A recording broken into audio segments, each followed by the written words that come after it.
Morning guys! So for today's video, pupunta kami ng Puting Bato ni Mahal.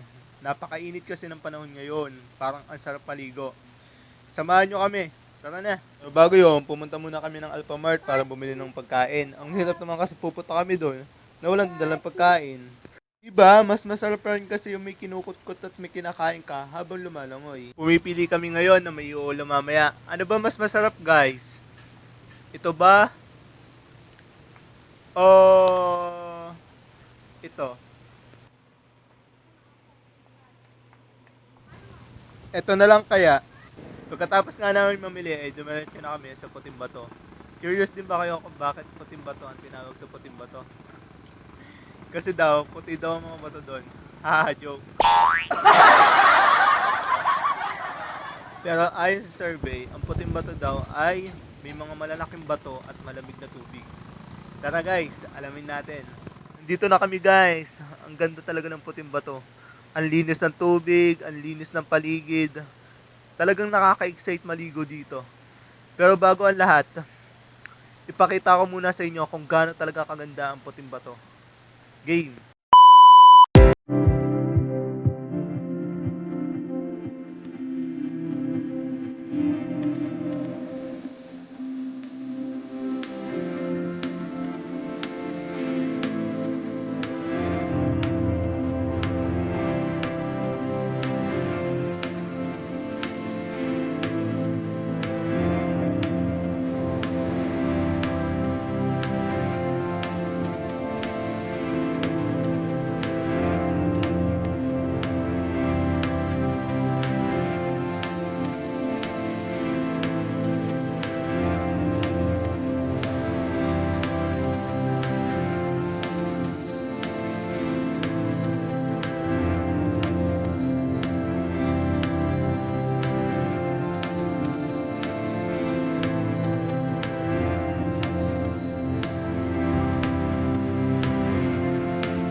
At ito na nga, at maliligo na nga kami dahil hindi na makapaghintay ang aming Junakis na maligo.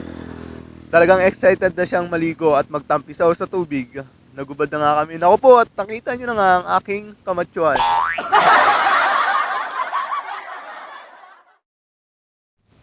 Bumaba na nga kami dito. Guys, legit, napakalamig talaga ng tubig dito. At yung lugar, napaka-refreshing. Nakaka-relax maligo dito. Yon, sinamahan ko muna ang aking Junakis na magtampisaw sa tubig. At talagang enjoy naman kami na magtampisaw dito. Sabi na nga si Mahal na siya naman daw ang maliligo. At yun, pinagbigyan ko naman siya. Talaga nag-enjoy kami dito maligo. Nakaramdam na nga pala kami ng gutom, kaya kakain na muna kami. Ipakita ko sa inyo kung ano yung pagkain na nabili namin. Tcharan! Share ko na, Flex and Oil. No budget kasi tayo guys, kaya iyan lang muna ang binili namin ngayon. Yun na nga din pala kami ng ilang chichirya para naman maging sulit ang swimming na ito. Sa mga nanonood sa amin dyan, maraming salamat po sa inyo. It's Ketniel!